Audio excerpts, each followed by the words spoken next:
gente, Atos capítulo 20. Olha agora. Sentado mesmo. Atos capítulo 20, versículo 7. Do 7 ao 10.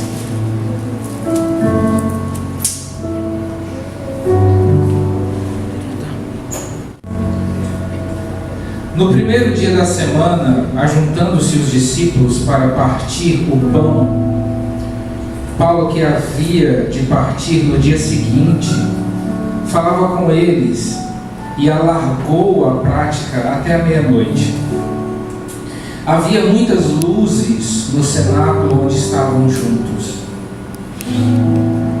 E, estando um certo jovem, por nome Eutico, assentado numa janela, caiu do terceiro andar, tomado de um sono profundo que lhe sobreveio durante o extenso discurso de Paulo, e foi levantado morto.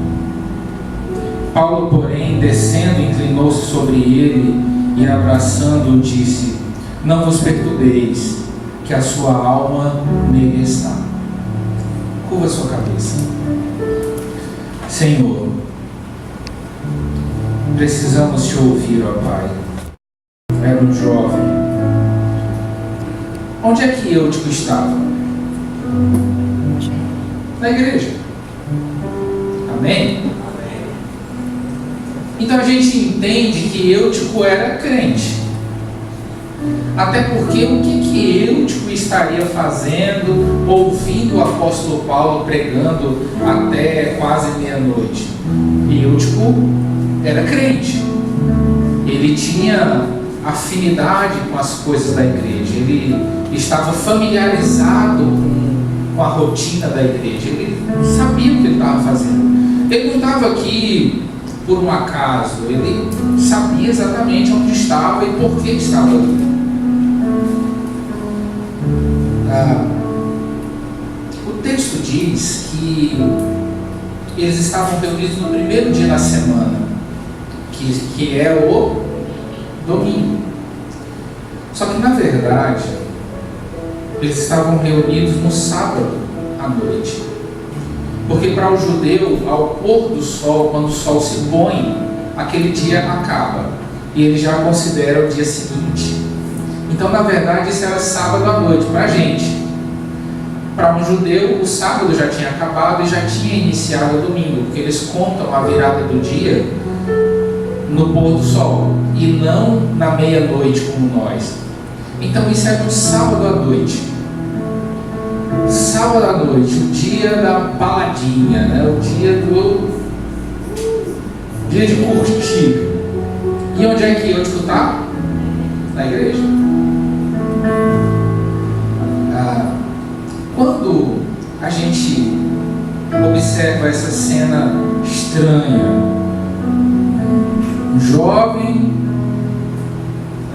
que está ouvindo a pregação, que ele se acidenta, cai do terceiro andar, morre com a queda, é uma coisa que você pode ler assim superficialmente e não perceber o que Deus tem para te falar nesse texto. A primeira coisa que a gente precisa entender é o seguinte: a passagem diz que Eutico estava numa janela no terceiro andar. Ele estava do lado de fora ou do lado de dentro? Ele estava do lado de dentro. Não faz sentido ele estar pendurado do lado de fora no terceiro andar, né, assistindo o culto. Ele estava do lado de dentro. O texto diz que havia muitas luzes naquele lugar. As luzes eram chamas, eram lamparinas acesas. Provavelmente estava quente ali. Então eu imagino que Eutico procura uma brisa, procura um lugar mais arejado, procura uma janela para se ventilar, para se refrescar ali, né? E aí nós aprendemos algumas coisas sobre o jovem estar na janela. Se Eutico estivesse no banco,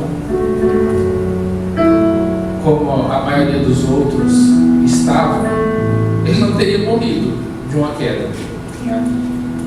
Ele não teria se acidentado. mas ele decidiu ir para a janela. E isso pode pode significar alguma coisa para nós.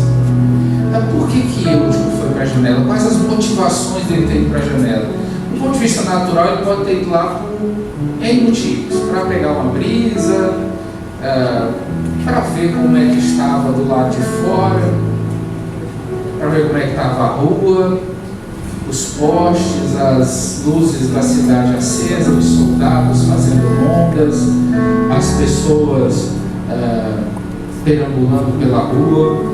Não sei o que ele foi fazer lá, mas a janela representa uma coisa, ela simboliza uma coisa, com toda certeza.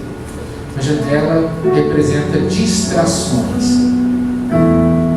Se você está no meio de uma sala de aula e você começa a olhar para a janela e você começa a ver o que está acontecendo lá do lado de fora, querendo ou não, você se distrai daquilo que está acontecendo lá de dentro.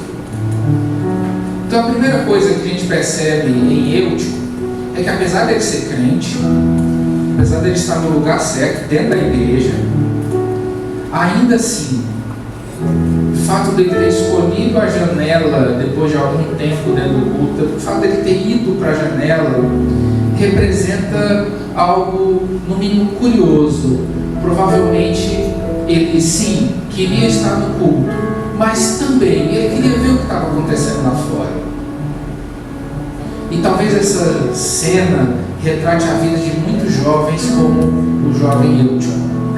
Talvez essa cena representa a vida de muitos jovens que estão dentro da igreja.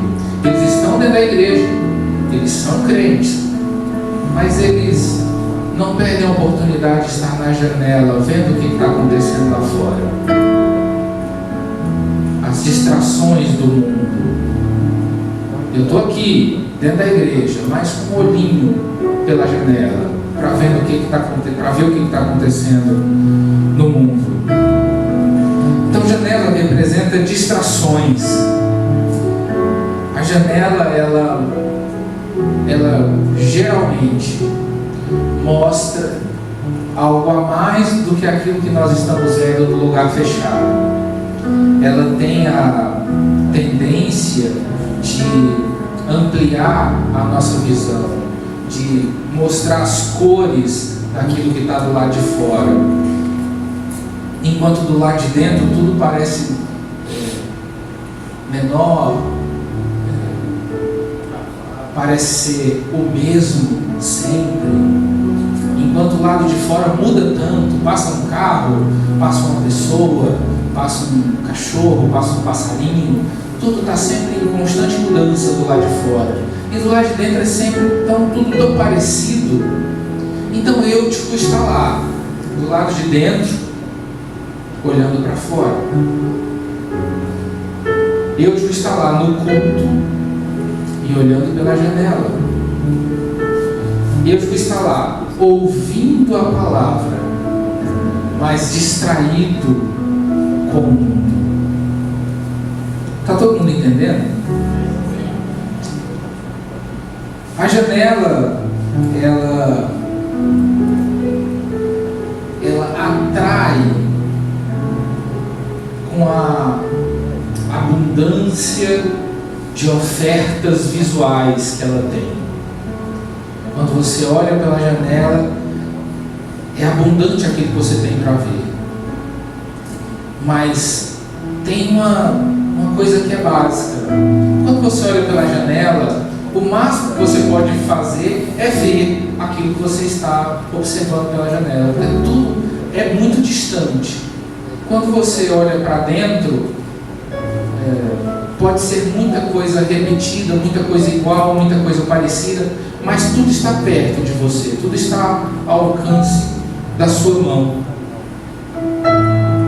Quando o Eutico vai para a janela, ele está, mesmo que indiretamente, mesmo que subconscientemente, ele está querendo dizer: eu estou aqui na igreja, eu quero aproveitar aquilo que a igreja tem, mas eu também quero aproveitar o que está lá fora do mundo. Se eu puder desfrutar das duas coisas, eu vou continuar aqui na janela. Mas aí, o que acontece com Eutico? É uma sequência, sabe? É uma sequência. O texto, no único versículo, ele diz tudo o que acontece. Mas é uma sequência. A primeira coisa, em algum momento do culto, ele sai da cadeira e vai para a janela. Quando ele está na janela, depois de algum tempo ouvindo o apóstolo Paulo, acontece uma outra coisa. Ele começa a sentir sono. É uma segunda etapa, uma segunda fase. E a Bíblia diz que ele é tomado por um sono profundo. A janela favorece o sono. Sabe quando você está num lugar quente, num lugar abafado, você põe uma cadeira perto de uma janela e vem aquela brisazinha fresca. Um pouco tempo você está sentindo sono, está querendo dormir, não é isso que acontece? Pois é, a janela favorece o sono. E eu me pergunto hoje, quantas pessoas dentro da igreja estão dormindo? Quantos jovens estão fazendo exatamente a mesma coisa que eu estava fazendo? Dentro da igreja, mas olhando pela janela. Ou quantos já avançaram para um estágio pior do que esse? Dentro da igreja, na janela e dormindo.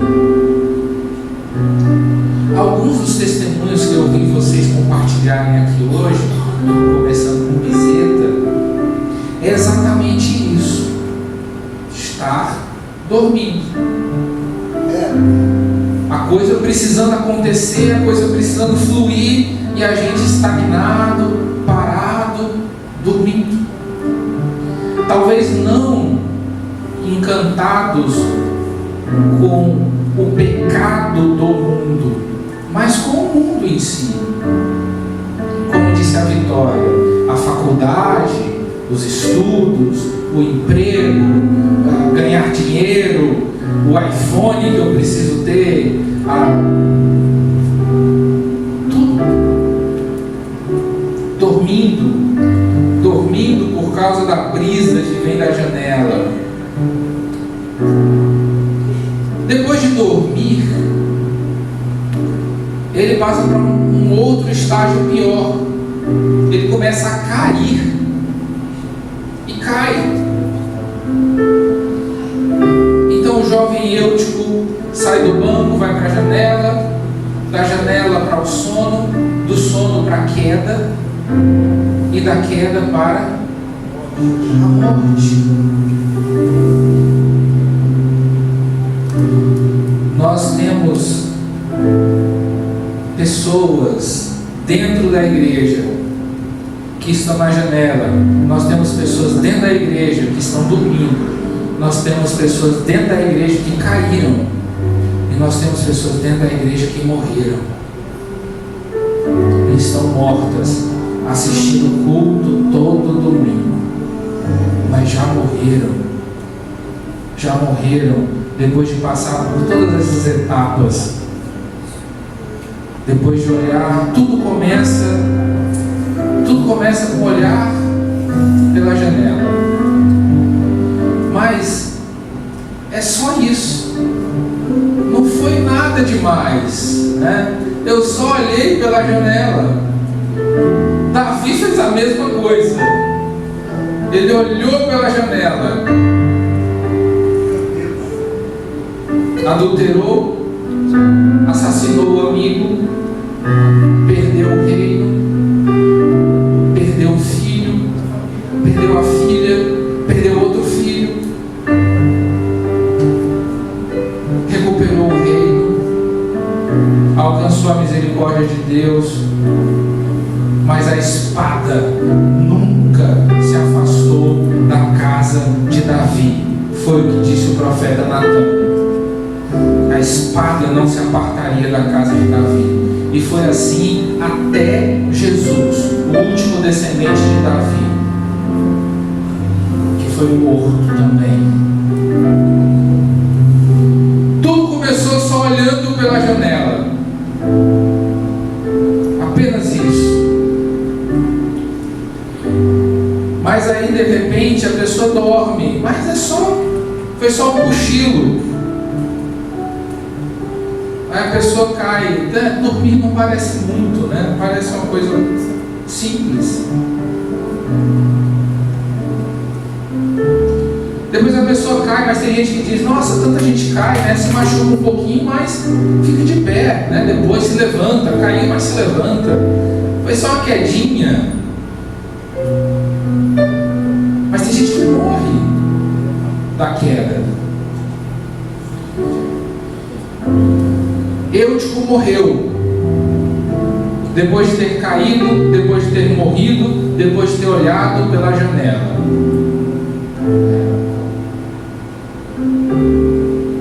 O diabo, ele age assim. Tudo é muito normal, tudo é muito natural, tudo é muito simples, tudo é muito pequeno. Se for para destruir uma vida, o diabo, ele pode oferecer um sonho de valsa, ou ele pode aparecer na sua frente com uma metralhadora. Não importa a ferramenta, não importa se foi só uma olhada pela janela. E é curioso que, depois de aprender tudo que Eutico tem para nos ensinar, a gente aprende algo com o apóstolo Paulo. Eutico nos deu uma lição de vida aqui, com a sua espiada pela janela, com a sua soneca, com a sua queda, com a sua morte. O mau exemplo dele nos ensina a não agirmos da mesma maneira. Mas o apóstolo Paulo é genial. Gente, o culto está rolando. O apóstolo Paulo se empolga. Ele não pregava bem, não. Ele pregava tão mal que o moleque dormiu na hora da pregação dele. Os coríntios dizem que ele escrevia poderosamente.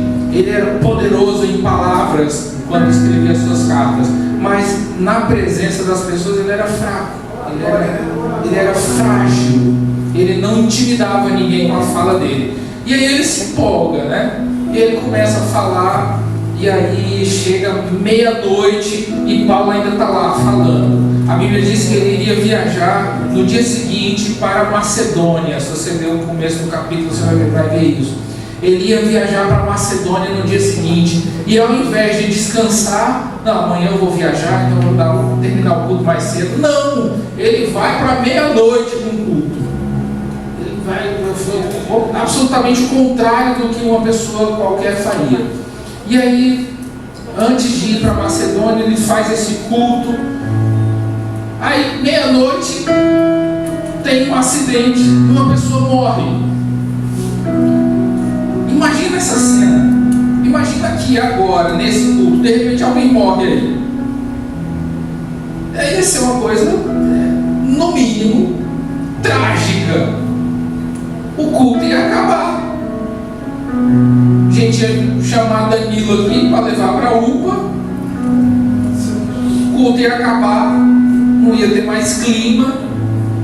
Mas o que acontece quando o Eutico cai da janela e morre? O apóstolo Paulo desce no terceiro andar, vai até lá do lado de fora, onde Eutico caiu. Ele abaixa-se, abraça Eutico, e Eutico ressuscita. Aí imagina se isso acontecesse aqui. Vamos imaginar que Maurício morre. Misericórdia, Deus me livre. E aí a gente se reúne aqui, ora, Maurício ressuscita. Ó, avivamento, né? Ia continuar o culto? Não, ia virar uma bagunça aqui. Todo mundo ia, glória a Deus, aleluia, aquela vibração, aquela alegria. Benção, a gente ia ficar feliz, um milagre aconteceu. Não ia ter mais culto culto não, ia ser uma desordem. O que acontece quando o Eutico ressuscita? Paulo diz, vamos voltar e começa a palavra de novo até amanhecer. Gente, que é isso? Isso não é normal. Ou seja, qual é a prioridade? A palavra é a prioridade. Interromperam o culto para ressuscitar uma pessoa, mas quando ressuscita, não, está tudo bem, a alma dele já está nele. Volta todo mundo para mais 6 horas de pregação. 6 horas de pregação. Da meia-noite até o amanhecer. 6 horas fora a pregação antes da meia-noite.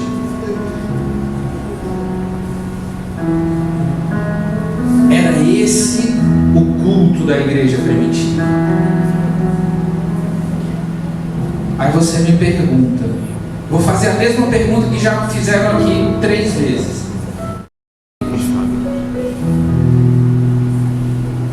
Talvez porque nós não estamos priorizando a palavra.